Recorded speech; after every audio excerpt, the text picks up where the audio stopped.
नमस्कार. मी मंजिरी मकरंद कारुळकर आज पुण्यातून आपल्याशी संवाद साधत आहे.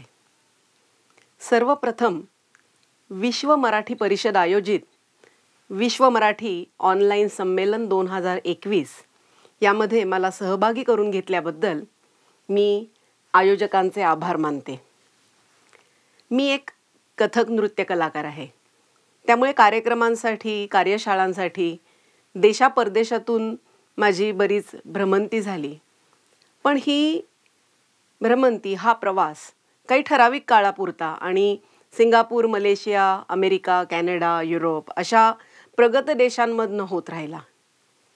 या नृत्यासाठीच 14 वर्षापूर्वी माझं मध्य आशियातील उझबेकिस्तान, ताश्कंद इथे बरंच वास्तव्य झालं.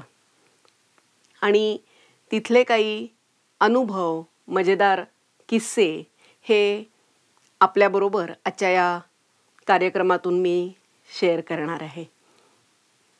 ऑक्टोबर 2002 मध्ये दिल्ली इथून Indian council for cultural relations यांच्यातर्फे माझी ताश्कंद इथे नर्तक आणि प्रशिक्षक अशी म्हणून नियुक्ती झाली. हा जेव्हा फोन मला आला तेव्हा भीती आणि आनंद अशा दोन्ही संमिश्र भावना माझ्या मनात होत्या. आनंद याच्यासाठी की अशा डेप्युटेशनवर, अशा पोस्टिंगवर जाणारी महाराष्ट्रातली मी पहिली महिला कलाकार होते. आणि परराष्ट्र खात्याच्या अखत्यारीमध्ये अशा प्रकारची 15 केंद्र होती. त्यापैकी फक्त 7 केंद्रांवरती अशा प्रकारचं आदानप्रदान कलेचं होत असे, शिकवल्या जात कला. तर भारतातनं 7 जणांमधनं निवडलेली मी एक होते. म्हणून आनंद निश्चितच होता. परंतु भीती यासाठी होती की या भागाबद्दल मला फारशी माहितीच नव्हती. आणि त्या छोट्या कालावधीमध्ये म्हणजे ऑक्टोबरपासनं डिसेंबरपर्यंत, कारण मला डिसेंबरमध्ये जॉईन व्हायचं होतं, तर तेवढ्या कालावधीमध्ये मला तिथे जाऊन प्रत्यक्ष राहून आलेली, पाहून आलेली, काही अनुभव सांगणारी अशी एकही व्यक्ती सापडली नाही. शिवाय मी फ्रीलान्सर म्हणून काम केलं होतं. आता मला 9 ते 5:30 अशी नोकरी करायची होती. त्यामुळे तेही दडपण माझ्यावरती होतंच. मग त्यावेळेला इंटरनेट, पुस्तकं, नकाशे याच्या साहाय्याने काही थोडी माहिती गोळा केली. आणि 12 डिसेंबर 2002 या दिवशी मी माझ्या 8 वर्षाच्या मुलाला घेऊन उझबेकिस्तानमध्ये पाऊल टाकलं. आणि आमचं पाऊल पडलं तेच मुळी 4 फुटी बर्फात. त्या दिवशी 1987 नंतर 16 वर्षांनी उझबेकिस्तानमध्ये एवढ्या मोठ्या प्रमाणावरती बर्फवृष्टी झालेली होती. आमची फ्लाईट काहीतरी पहाटे 2:30-3ला पोहोचली, कारण भारत उझबेकिस्तान प्रवास फक्त 2.5 तासाचाच होता आणि आपल्यामधलं वेळेचं फरक हा अर्ध्या तासाचा. तिथे पोचल्यानंतर जेव्हा विमानातनं उतरून आम्ही एअरपोर्टवर आलो तर 2 बसेस नेल्या होत्या. पण एक बस ही ट्रान्झिट पॅसेंजर्ससाठी आणि एक बस ही ताश्कंदमध्ये जाणाऱ्या लोकांच्यासाठी. पण मला किती वेळ समजेना, कारण भाषेचा अभाव. आणि पहिला धक्का बसला की इथे फक्त रशियन आणि उझबेक या 2च भाषा बोलतात. मग आम्ही घरी आलो. पहाटे 5-5:30ला घरी पोचलो. परंतु बर्फामुळे अतिशय थंड, निद्रिस्त असं शहर आणि एकसारखं वसवलेलं शहर. त्यामुळे आपण एकाच जागी गोल गोल फिरतो आहोत असा सारखा भास होत होता. घरी पोचलो. थोडीशी विश्रांती झाली. घरी आल्या आल्या आधी पुण्याला आणि मुंबईला, सासरी आणि माहेरी फोन करून कळवलं की मी सुखरूप पोचले म्हणून. आणि त्या 2-4 तासाच्या विश्रांतीनंतर जाग आली, कारण घर म्हणजे भट्टीसारखं तापलेलं होतं. आणि मला कळेना की आपल्या हातनं काही चूक झाली का, कारण खिडकीतनं बाहेर पडलं तर खचाखच बर्फ भरलेलं होतं आणि घर तर भट्टीसारखं तापलंय. म्हणजे मला भीती वाटायला लागली की आपण काय एखादं हिटिंगचं चुकीचं बटन दाबलंय का. आसपास शेजार-पाजार काही माहिती नाही, भाषेची आल्याच भीती बसलेली. मग तिथे त्यांनी एक रेफरन्ससाठी मला फोन नंबर ठेवला होता, म्हणून मी फोनजवळ गेले आणि माझा फोन डेड. काही दिवसांनी त्याचा शोध लागला की त्या देशामध्ये लोकल फोन कॉल जे कित्येक वर्ष फ्रीच होते, परंतु कुठलेही 2 इंटरनॅशनल कॉल झाले की फोन कट व्हायचा आणि आपण प्रत्यक्ष जाऊन तिथे बिल भरून आलो की मग फोन परत सुरू व्हायचा. दुसरा धक्का. मग हळूहळू मी तिकडे सेटल व्हायला लागले. पण मला असं जाणवलं की काहीतरी आपलं हरवलंय.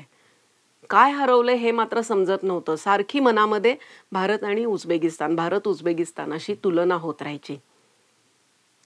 एक दिवस माझा मुलगा म्हणला की अगं इथे ना आपल्यासारखं सगळं कलरफुल दिसत नाही किंवा आवाज येत नाहीत किंवा माणसं बघ किती मम्मा कमी आहेत. तेव्हा मला जाणवलं की माझं काय हरवलंय. पाऊस यायचा आपल्याकडे तर किती नादमाधुर्य त्यात, विविधता आपल्याला जाणवते. ऊन पावसाचा खेळ, आवाज सकाळी उठल्यापासून अगदी शेजारी पाजाऱ्यांचे, भाजीवाल्यांचे, फेरीवाल्यांचे, ज्याचा कधी कधी आपल्याला त्रास पण होतो. पण याच गोष्टी तिथे मी खूप मिस करायला लागले होते. माणसं कमी दिसायची, पण मला त्या गोष्टीचा फार त्रास झाला नाही. कारण माझं काम होतं इंडियन एम्बसीच्या कल्चरल विंगमध्ये. एम्बसीमध्ये सामान्य माणसाला सहज प्रवेश नसतोच, पण ही कल्चरल विंग असल्याकारणाने सामान्य नागरिकांसाठी सदैव खुली होती. त्यामुळे माणसांचा खूप राबता असायचा. माझं काम नर्तक आणि शिक्षक असं होतं. त्यामुळे दिवसातनं 5 बॅचेसमध्ये मी जवळजवळ 70-80 मुलींना शिकवायची. सरासरी आठवड्याला 1 याप्रमाणे माझे नृत्याचे कार्यक्रम चालू झाले. ते अगदी लगेचच सुरू झाले. खूप भेटायला वेगवेगळी माणसं यायची. मी 2 शाळांमध्ये जाऊन नृत्य शिकवायची जिथे हिंदी शिकवलं जायचं. त्यापैकी एका शाळेला नाव होतं लाल बहादूर शास्त्री. आणि विविध प्रकारचे, विविध क्षेत्रातले लोक त्या सेंटरमध्ये यायचे.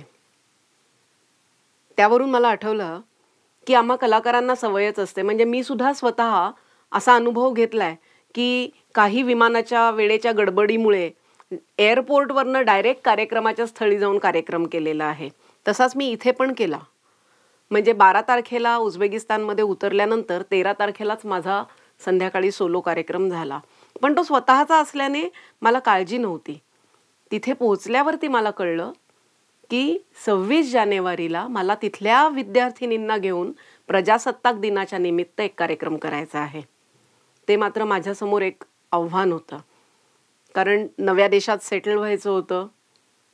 हिंदी सिनेमातनं पाहून रोमॅन्टिक वाटणाऱ्या बर्फामध्ये जेव्हा खरं राहायची वेळ आली तेव्हा ती गडबड, ती कठीण परिस्थिती जाणवली होती आणि भाषेचा सगळ्यात मोठा अडचण होता. पण आता आपल्याला आव्हानं स्वीकारायची आहेत आणि त्यातनं यशस्वीरित्या पुढे जायचं हे ठरवलेलं होतं. त्यामुळे शिकवायला सुरुवात केली आणि शिकवता शिकवता माझ्या लक्षामध्ये आलं की अरे भाषेचा अडसर असायचं कारणच नाहीये. आपल्याकडे आपली नृत्याची, संगीताची एक मोठी सशक्त भाषा आहे. आणि तो कार्यक्रम यशस्वीरित्या पार पडला. त्या कार्यक्रमामुळे मला एक आत्मविश्वास मिळाला की उपलब्ध गोष्टींच्या सहाय्याने आपल्यात जर जिद्द असेल आणि आत्मविश्वास असेल आणि आपल्या कामावर श्रद्धा असेल तर आपण नक्कीच त्यातनं तरुण जाऊ शकतो. या कार्यक्रमाच्या वेळेला पण एक मजा घडली. तो कार्यक्रम पाहिला माझ्या घरात काम करणारी माझी बाई, तिचं नाव होतं सईदा, ती आली होती. कार्यक्रम झाल्यानंतर ती तिथे थिएटरमध्येच मला खूप काय काय समजावून सांगत होती. पण मला काहीही ती काय बोलते हे लक्षामध्ये येत नव्हतं. फक्त माझ्या कानावरती acoustics, light design, sound system असे टेक्निकल शब्द आले. तर मी आपला विचार करते की हिला काय याची माहिती असं. मग दुसऱ्या दिवशी ऑफिसमध्ये गेल्यानंतर माझ्या इंटरप्रिटरच्या द्वारे मी तिला काय म्हणायचे ते समजावून घेतलं आणि मग मला एक वैचारिक धक्का पहिला बसला की ही माझी जी मेड होती ती USSRच्या काळामध्ये एका फिल्म कंपनीमध्ये काम करत होती. आणि काय म्हणून तर ती स्वतः साऊंड इंजिनियर होती. हा वैचारिक धक्का दिवसभर पचवून मी संध्याकाळी घरी आले तर आमच्या या सईदानी तिच्याबरोबर आणलेला ब्रेडचा तुकडा आणि पाणी घेऊन माझी दृष्ट काढली. हा बसलेला दुसरा भावनिक धक्का. असे माझ्या नृत्याच्या भरगच्च कार्यक्रमामधनं दिवस पटापट पुढे सरकत होते. आमच्या कल्चरल सेंटरमध्ये मी भारतातनंच आम्ही तिघही काम करणारे लोक होतो ते होतो. मी हिंदू, आमच्याबरोबर तबला वाजवणारे लखनौचे खां साहेब, आणखीन आमचे डायरेक्टर होते मिस्टर लोबो. त्यामुळे हिंदू, मुस्लिम, इसाई हे अगदी खूप सुंदर जिवंत उदाहरण आमच्या सेंटरमधनं तिथल्या लोकांना मिळत होतं. सेंटरमध्ये विविध स्तरातले, विविध क्षेत्रातले लोक येत असत. तिथे नृत्य शिकणाऱ्या मुलींसाठी भारतातनं कपडे येत असत. योगा शिकवलं जाई, हिंदी शिकवलं जाई, त्यामुळे सुसज्ज लायब्ररी होती आणि तबला शिकवला जात असे. हे कपडे आम्ही लायब्ररी तत्वावर विविध शाळांना किंवा कुठल्या संस्थांना हवे असतील तर देत असू. त्यामुळे साडी कशी नेसायची हे शिकण्यासाठी सुद्धा तिथे बायका माझ्याकडे येत असत.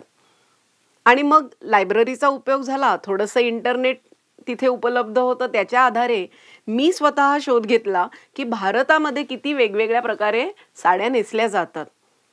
आणि मग त्यायोगे एक आम्ही फॅशन शो केला की भारतात नेसल्या जाणाऱ्या वेगवेगळ्या प्रकारच्या साड्या. त्यामुळे माझ्या ज्ञानात पण खूप भर पडत होती आणि हा तिथल्या नागरिकांचा जो रोजचा माझाशी होणारा संपर्क होता, त्यामुळे मला खूप शिकायला मिळत होतं. रशियन भाषा मला पटापट शिकता आली आणि ती वापरता आली.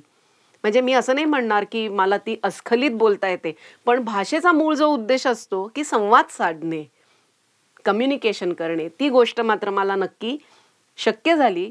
आणि मी त्या दिवशी ठरवलं की आता आपण रोज 5 नवीन रशियन शब्द शिकायचे आणि आपल्याला जमतील तसे ते वापरत जायचे. त्यामुळे कालावधीच्या शेवटी तेव्हा आलेले माझे नवीन डायरेक्टर आणि तिथले कल्चरल मिनिस्टर यांच्यामध्ये मला थोडंसं का होईना पण दुभाषाचं काम करता आलं. तर सेंटरमध्ये अशी विविध लोक यायची. त्यात एकदा मला उझबेकिस्तानची मायकेल जॅक्सन म्हणता येईल अशी प्रसिद्ध पॉपस्टार युल्डूस उस्मानोवा त्यांच्याबरोबर काम करायची संधी मिळाली. त्या सलग 15 दिवस तिथे ताश्कंदमध्ये कार्यक्रम करतात आणि 6,000ची कपॅसिटी असलेलं ऑडिटोरियम थिएटर द्रुज बनारोदव हे 15 दिवसाचे शो त्यांचे 2-2 महिने हाऊसफुल झालेले असतात. त्यांच्याबरोबर मी एक नृत्य संरचना केली जी भारतीय ढंगाची होती. त्यांच्या त्या समूहामध्ये नाचणाऱ्या ज्या नर्तकी होत्या त्या सर्वजणी तिथल्या कोरिओग्राफिक स्कूलमधनं पास आउट झालेल्या विद्यार्थिनी होत्या. अशा प्रकारे तिथल्या कोरिओग्राफिक स्कूलचा माझ्याशी संबंध आला आणि मी तिथे जाऊन पाहिलं, चौकशी केली तर वयाच्या 10व्या ते 12व्या वर्षी मुलीला त्या कोरिओग्राफिक स्कूलमध्ये ॲडमिशन मिळते. मग तिच्या खाण्यापिण्यासकट सर्व जबाबदारी ते स्कूल घेतं आणि 18व्या वर्षी ती मुलगी तिथनं पदवी घेऊन बाहेर पडते. मग साधारण वयाच्या 26-27व्या वर्षीपर्यंत ती कुठल्या तरी कंपनीमध्ये किंवा सरकारी ग्रुप्स बरोबर नर्तक म्हणून काम करते आणि 27व्या वर्षी ती साधारण 10 वर्षांनी म्हणजे रिटायर होते. तेव्हा माझ्या लक्षात आलं की आपल्या देशामध्ये कलाकार जसा जास्ती वयाने मोठा होईल तसा तो अनुभवाने देखील परिपक्व होत जातो आणि त्या गोष्टींचा त्याच्या कला सादरीकरणामध्ये खूप महत्त्वाचा वाटा असतो. आणि तिथे मात्र नर्तक सगळे एका उंचीचे, एका वजनाचे, एका जाडीचे, खूप सिमिलॅरिटीनी नाचणारे, या सौंदर्याच्या या भागाकडे जास्ती लक्ष दिलं जातं. एक गोष्ट मी पाहिली की बाहेर कितीही वेगवेगळी फॅशन करून फिरणाऱ्या या मुली जेव्हा डान्स फ्लोअरवरती पाय ठेवतात त्यावेळेला मात्र कडक शिस्त. आपल्या घागऱ्यासारखा दिसणारा काळ्या रंगाचा मोठा स्कर्ट, पांढरा ब्लाऊज त्याच्यावर आणि केस गच्च अंबाड्यात बांधलेले. म्हणजे या कुठल्याही गोष्टींचा अडसर त्या नृत्याच्या सरावामध्ये नाही झाला पाहिजे. आणि तसंच दुसरं म्युझिक कॉलेज मी पाहिलं, कन्झर्व्हटोरिया. हे कोरिओग्राफिक स्कूल आणि कन्झर्वातोरिया ही आशियामधली पहिल्या क्रमांकाची 2 विद्यापीठं आहेत. कन्झर्वातोरियामध्ये म्युझिक स्कूल असल्याने स्वतःचे इनबिल्ट असे 3 थिएटर्स होते, वेगवेगळी कपॅसिटी असणारे, आणि सर्व खोल्या होत्या त्या सगळ्या साऊंडप्रूफ होत्या. पुढे या कन्झर्वातोरियाशी खूपच आमचा संबंध आला, कारण तिथल्याच ऑडिटोरियम्समधनं आमचे बरेच कार्यक्रम सतत होत राहिले. पण अतिशय सुसज्ज अशी ती दोन्ही कॉलेजेस होती. युल्डूस उस्मानोवा यांच्या त्या कार्यक्रमाला मी जेव्हा गेले त्यावेळेला तिथली गर्दी पाहिल्यानंतर मला कळेना की इथल्या गर्दीवर विश्वास ठेवायचा का बाहेर माणसांचा दुष्काळ असलेले रस्ते आहेत त्याच्यावरती विश्वास ठेवायचा. आणि मग हळूहळू लक्षात येत गेलं की बाजार आणि असे नाचगाण्याचे कार्यक्रम हे गर्दीने तुडुंब भरलेले असतात. बाजार म्हणजे आपल्या मंडईसारखे, पण मैलोन मैल पसरलेले.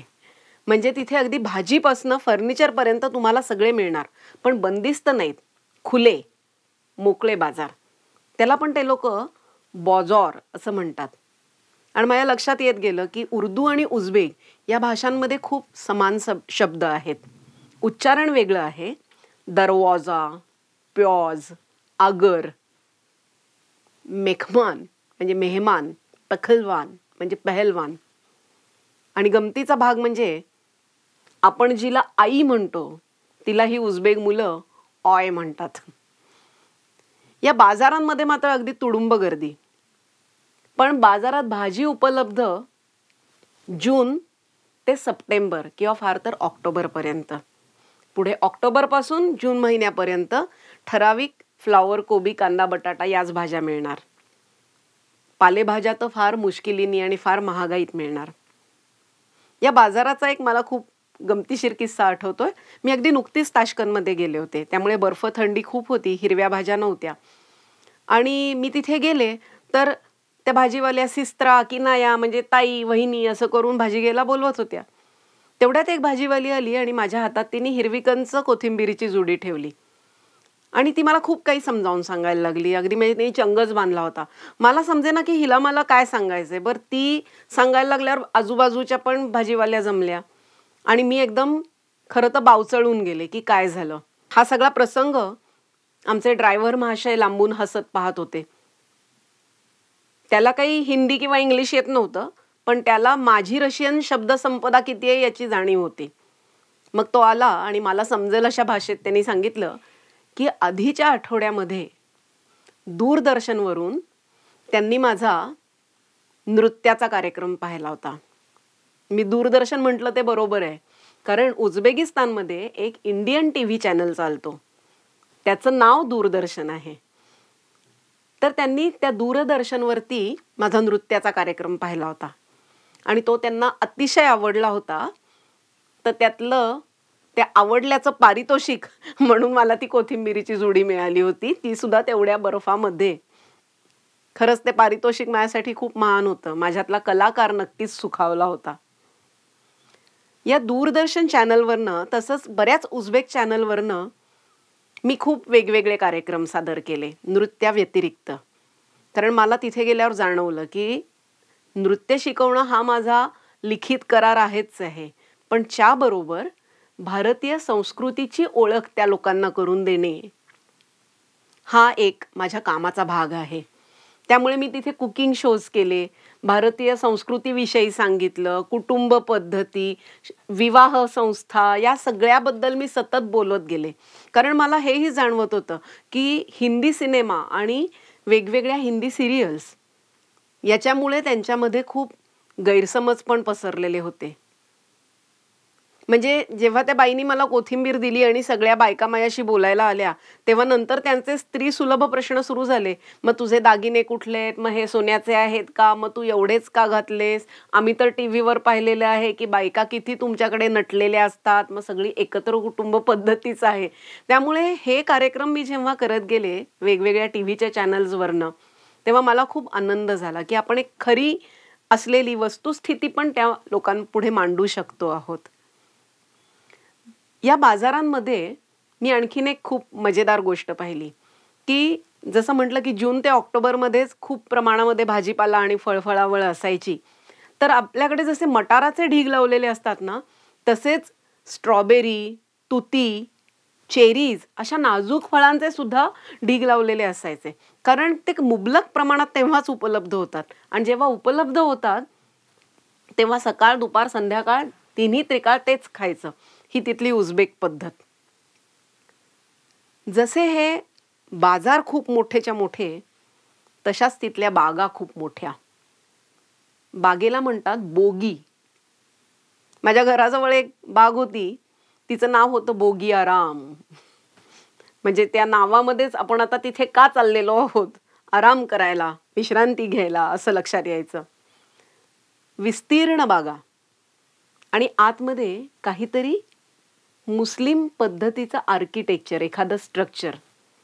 त्या बागा पाहून मला काश्मीरमध्ये लहानपणी पाहिलेल्या चष्मेशाही, शालीमार या बागांची खूप आठवण व्हायची.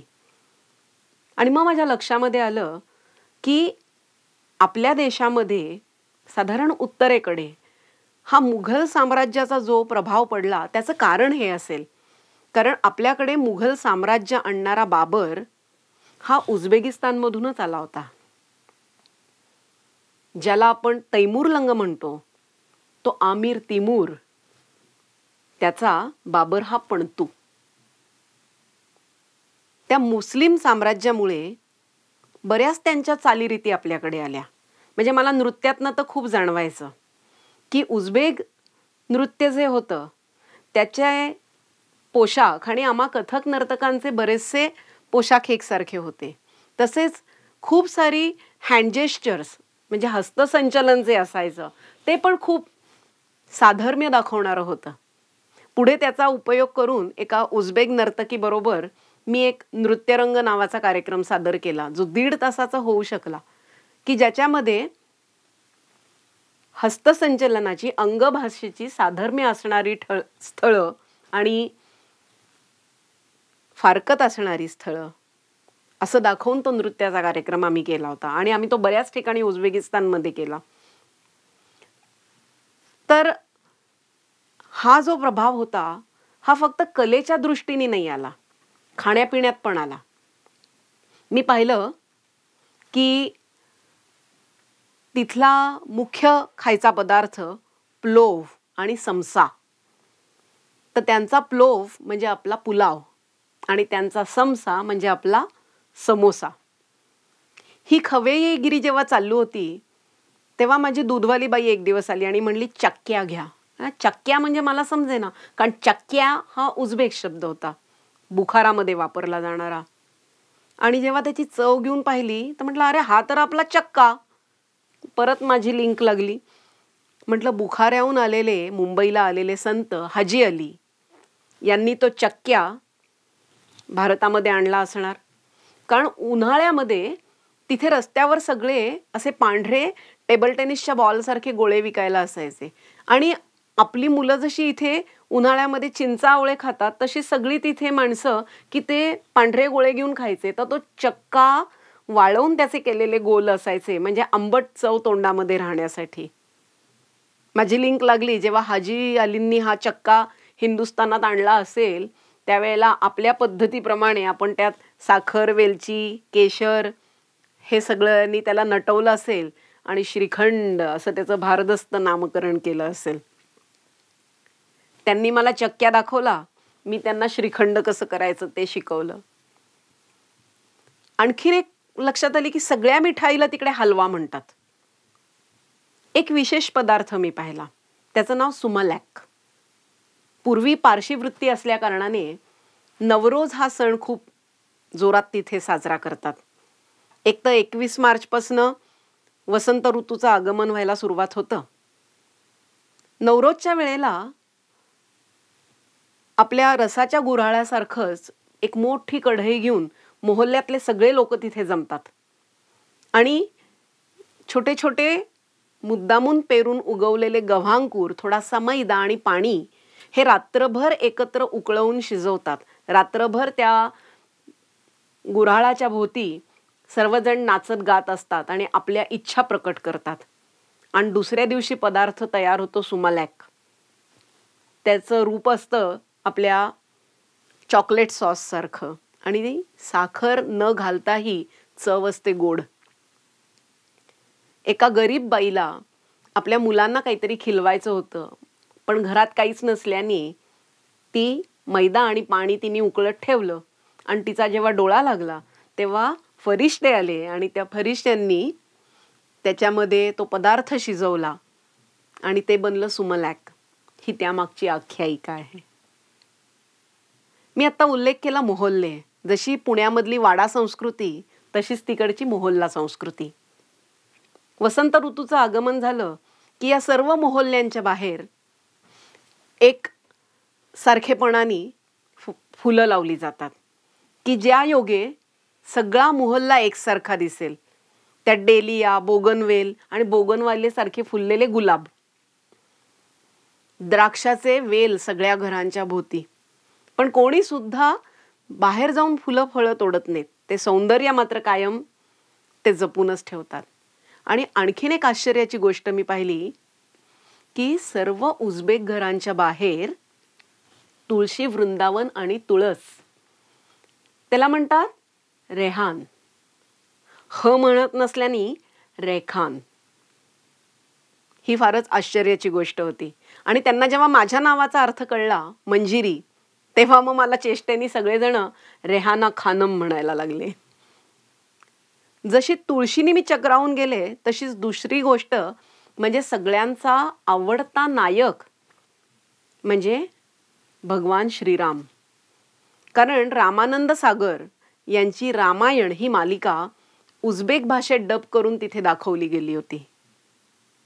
जसा राम हा आवडता नायक तसाच भारतीय पुरुषांबद्दल प्रचंड आदर. याचं मुख्य कारण की भारतीय पुरुष ही आपल्या कुटुंबाची जबाबदारी स्वीकारतात आणि ती अतिशय यशस्वीपणे पार पाडतात. या अशा गोष्टी पाहिल्या ना की खरोखर मला अतिशय आनंद व्हायचा. या देशामध्ये समरकंद, बुखारा, खिवा, फिरगाना, अंदिजान अशी खूप ऐतिहासिक शहरं पण मी पाहिली. बुखारा, समरकंद इकडे खगोलशास्त्रज्ञ मिर्झा उलुगबे यांनी तयार केलेलं मूळ जंतर मंतर मला पाहायला मिळालं, ज्याची प्रतिकृती आपण भारतामध्ये दिल्ली आणि जयपूरमध्ये पाहतो. सगळीकडे आपल्या ताजमहाल सारख्याच इमारती. खिवा हे शहर पाहिल्यावर मला ओएसिस म्हणजे काय ते कळलं. कारण बुखाऱ्यापासून पूर्ण 6 तासांचा मोटारीचा प्रवास पूर्ण वाळवंटातनं आणि क्षणार्धात समोर ओएसिस. या खिवा शहराचं वैशिष्ट्य असं की 10व्या शतकामध्ये त्या शहराची जशी रचना होती आजही तशीच जपून ठेवलेली आहे. त्यामुळे तटबंदीच्या बाहेर गाडी लावून संपूर्ण शहर हे चालत पाहायचं. सगळी घरं मातीची, छोटे छोटे रस्ते, छोटे बोळ आणि सिरॅमिकच्या टाईल्स वापरून केलेली बांधकामं आणि अतिशय सुंदर अशी कलाकुसर. एक मला जाणवलं की या खिव्यामध्ये खूप भारतीय चेहरे दिसणारी अशी लोक आहेत. त्याच्या मागची आख्यायिका कळली की तिथला पहलवान मेहमूद जेव्हा हिंदुस्थानात आला आणि तो ती जी काय स्पर्धा होती तर जिंकला. राजाने त्याला विचारलं काय बक्षीस हवं. तो म्हणला की मला तुम्ही खिव्याहून आणलेले सगळे गुलाम परत द्या. राजा चतुर होता, त्याला माहिती होतं की हा चर्मकार आहे. त्यांनी सांगितलं मी तुला रात्री एक कातडी देईन, त्याचा तू जो दोर बनवशील त्यात जेवढे मावतील तेवढे गुलाम मी तुला देईन. हा कुशल चर्मकार होता. त्यांनी एका रात्रीत इतकी पातळ दोरी बनवली की त्या दोरीमध्ये 5000 गुलाम बांधले गेले. राजा म्हणला हे शक्य नाही. म्हणून इथल्या काही स्त्रिया राजाने त्याच्याबरोबर पाठवल्या आणि त्यामुळे त्यांची झालेली पुढची प्रजा ही खूप भारतीय लोकांच्या सारखी दिसते. मला खूप छान वाटलं की ऐतिहासिक जे काही त्या गावांचं महत्त्व आहे ते त्यांनी तसंच्या तसं जतन करून ठेवलंय. पण माझं वास्तव्य हे दीर्घकाळ ताश्कंदमध्ये होतं. या शहराची रचना मात्र एकदम आपण युरोपमध्ये फिरतो आहोत अशी दिसते. तिथे मोठमोठ्या बिल्डिंग्ज, 50-60 वर्षापूर्वीची जुनी अंडरग्राऊंड मेट्रो, ज्याची स्टेशन्स म्हणजे एखादं म्युझियम वाटावं, आणि लोकांवरती पण खूप पाश्चिमात्य प्रभाव. पण मूळचा उझबेक माणूस हा एकदम ऐसपैस, मोकळा ढाकळा, साळढाळ, आदरातिथ्य करणारा, गाणं म्हणणारा. टिकली लावलेली आणि हिंदुस्थानी वेश घालून आपण रस्त्यावर गेलो की नमस्ते म्हणणारच. टॅक्सी ड्रायव्हर नमस्ते म्हणणार आणि पहिल्यांदा मेरा जूता है जपानी हे गाणं म्हणून दाखवणार. पूर्वीच्या लोकांचा देव म्हणजे राज कपूरजी आणि आताच्या लोकांचा, मुलांचा हिरो म्हणजे शाहरुख खान. एकदा आमच्या सेंटरमध्ये एका अशा शुक्रवारच्या कार्यक्रमाला निजामुद्दीनोव नावाचे गृहस्थ आले होते. त्यांच्या तरुणपणी ते भारतात शिकायला होते आणि तेव्हा हिंदी उत्तम शिकून काही काळ त्यांनी राज कपूरजींचे PA म्हणून काम केलेलं होतं. त्यांचा चेहरा जन्मतःच उजव्या बाजूनी जळल्यासारखा होता आणि तो पाहून राज कपूरजींना सत्यम शिवम सुंदरम या सिनेमाची कल्पना सुचली आणि दोघांचंही एकमेकावर छान प्रेम, घट्ट मैत्री म्हणून त्या सिनेमाचा प्रीमियर शो राज कपूरजींनी ताश्कंदमध्ये केला. अशा खूपच गोष्टी भारताबद्दलच्या, भारतीय असूनही मला उझबेकिस्तानमध्ये जाऊन कळल्या. या सगळ्या वास्तव्यामध्ये माझा काळ खरंच खूप आनंददायी गेला. 1 वर्षासाठी गेलेली मी 3.5 वर्ष तिथे राहिले. माझ्या या कालावधीच्या शेवटच्या काळामध्ये मी माझ्या गुरु मनीषाताई त्यांना तिथं बोलावून घेतलं. तिथलं माझं काम पाहून त्यांची मिळालेली शाबासकी ही माझ्यासाठी खूप मोलाची देणगी आहे. त्याचबरोबर तिथे राहून मला कळलं, आपण लोकशाहीत राहतो, आपण सप्त स्वातंत्र्य उपभोगतो, ही किती मोलाची गोष्ट आहे. सतत मी माझ्या मनाला समजवत राहिले की तू भारतात जन्मलीस, तू महाराष्ट्रात जन्मलीस आणि पुण्यासारख्या ठिकाणी, ते सुद्धा हे नक्कीच माझं कुठलं तरी पूर्वजन्मीचं सुकृत होतं. माझ्या कालावधीच्या शेवटी आपले माजी पंतप्रधान डॉक्टर मनमोहन सिंग आणि त्यांच्या सुविद्य पत्नी गुरुचरण कौर त्या तिथे आल्या होत्या. त्यांच्यासाठी मी आणि तिथल्या माझ्या उझबेक विद्यार्थिनींनी नृत्याचा कार्यक्रम केला. तेव्हा त्यांना थोडा वेळ असं वाटत होतं की त्यांच्या भेटीसाठी हे भारतीय नर्तकींचं पथक भारतातून तिथे आलेलं आहे. मला असं वाटलं की याच्यापेक्षा माझ्या कामाची दुसरी पावती कुठली असेल. एक गोष्ट मला सतत जाणवत गेली की भाषा, देश, धर्म हे कितीही वेगळं असलं तरी माणूस म्हणून सर्वत्र माणसांच्या असणाऱ्या भावना एकसारख्याच असतात. नात्यांची वीण ही तितकीच घट्ट आणि सारखी असते. माझ्या इथल्या विद्यार्थिनी मला सारख्या पत्र पाठवायच्या की ताई लवकर परत या, आणि तिकडच्या विद्यार्थिनी म्हणायला लागल्या, दीदीजान इतक्या लवकर जाऊ नका. मला असं वाटतं की ही तिथे मला मिळालेली सगळ्यात मोठी अनमोल अशी गोष्ट आहे.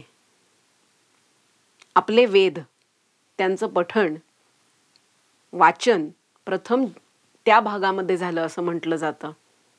मग तेव्हापासूनचे असलेले हे जिव्हाळ्याचे संबंध कालानुरूप नक्कीच घट्टच नसतील का झाले. मला असं वाटतं की तिथे राहिल्यामुळे जगातल्या चांगुलपणावरचा माझा विश्वास खूप दृढ झाला. कारण जे काय थोडंफार यश मला मिळालं, माझ्या हातनं जे काय नवं काम होऊ शकलं, ते तिथल्या उझबेक लोकांच्या मदतीशिवाय, सहकार्याशिवाय नक्कीच शक्य झालं नसतं. मला माहिती आहे की मी आत्ता जे वर्णन केलं, किस्से सांगितले, ते सगळे एका दृष्टीने होते. कारण तिथला माझा वावर एक कलाकार म्हणून होता, लहान मुलाला बरोबर घेऊन गेल्यामुळे एक आई म्हणून होता, एक स्त्री म्हणून होता. त्यामुळे अगदी मला खात्री आहे की आजचे हे अनुभव हे हत्ती आणि आंधळे यांच्या गोष्टीप्रमाणेच आहेत. पण मला दिसलेला उझबेकिस्तान, ताश्कंद हे असंच आहे. लहानपणी आपण चित्र काढतो ना, तसे तिथे चिमगांचे डोंगर आहेत, बर्फानी झाकलेले. चारवाकचा निळाशार तलाव आहे. फुलं फळांनी बहरलेली वृक्ष आहेत. आणि त्याखाली माणसासारखीच दिसणारी छोटी छोटी माणसं आहेत, जी माझी माणसं आहेत. आज मला जर कोणी विचारलं की उझबेकिस्तान हे तुझं दुसरं वतन आहे का, तर मी नक्कीच हो म्हणेन. कारण इतकं प्रदीर्घ मी त्याच देशात राहिलेली आहे भारतानंतर. मला एक सांगा, तुला आई आवडते का बाबा आवडतात? या प्रश्नाचं उत्तर आजपर्यंत कोणी देऊ शकलंय का? शास्त्रीजींनंतर मला असं वाटतं की माझा हा झालेला ताश्कंदशी करार आहे, हा मी कधीच आयुष्यात विसरू शकणार नाही. धन्यवाद.